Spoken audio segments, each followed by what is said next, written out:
Hər kəsə salam. Mən bu gün sizlərə yenə qrammatikaya davam eləyəcəm. Çünki yenə deyirəm, söz siyahısı var və tələbə söz siyahısını qoyub qabağına qoyub rahat şəkildə öyrənə bilər. Bunun üçün müəllim lazım deyil, amma qrammatikanı tələbələr ilkin səviyyələrdə, elə sonrakı səviyyələrdə müəllim ehtiyacı duyurlar bunun üçün. Ona görə mən qrammatikalarını irəliləyəcəm və sizə ECSK 1-in qrammatikalarını izah etməyə davam eləyəcəm. Bir bitəndən sonra 2-yə, 3-ə, 4-ə belə davam eləməyi düşünürəm. Demək, birinci səviyyədə cümlə qurmaq üçün ikinci, yoxsa üçüncü bilmirəm, kanalda hansı videoda bilmirəm. Əsas qrammatikamız x-ın və ş-nı bir-birinə fərqləndirməkdir. Müstəqil şəkildə bunların ikisinin ayrı-ayrı mənası var. X çox deməkdir, ş isə olmaq feilidir. Amma ismi xəbərli cümlələrdə bəzən x-ın, ş-nın funksiyasını öz üzərinə götürür. Yəni cümlənin xəbəri x-ın olur. Nə vaxt olur bu? O vaxt olur ki, sifəti ifadə eləmək istəyirik biz. Məsələn, 漂亮, məsələn, 美, məsələn, 热, məsələn,冷. Deyə bilmərik, 天气是冷, 天气很冷. 明白吗? Bu cümlənin xəbəri artıq x'dır, ş deyil. Çünki sifəti ifadə edirik. 我们可以说这个房间很大，很大，不是是大。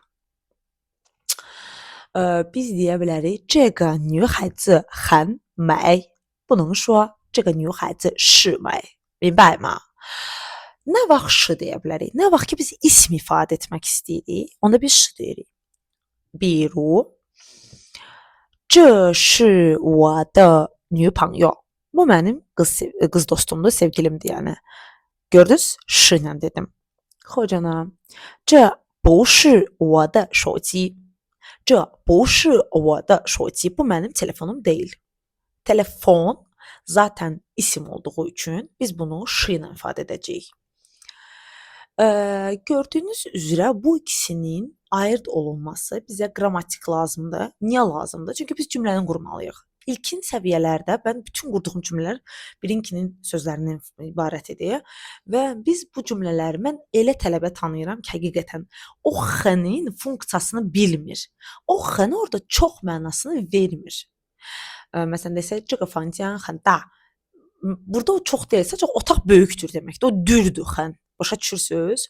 Yəni isim xəbər zaten dır, durdur, am, san, sən şəkilçiləridir. Məsələn, mən deyə bilərəm ki, 他的个子很高.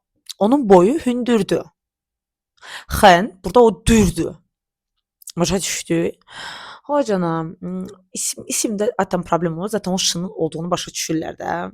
可以说这是什么呢? 这是杯子, bu stəkandır. Bunu tələbə başa düşür ki, amma x-nin funksiyalarını çoxu başa düşmürlər. Məncə bu videoda mən x-nla ş-nı tam rahat ayırd elədim sizin üçün. Yenə də amma istəyərəm ki, baxandan sonra mənə nümunələrlə verəsiniz. Məsələn, kiminsə nümunə cümləsi olarsa, rəylərdə yazarsa, mən baxa bilərəm və yoxlaya bilərəm.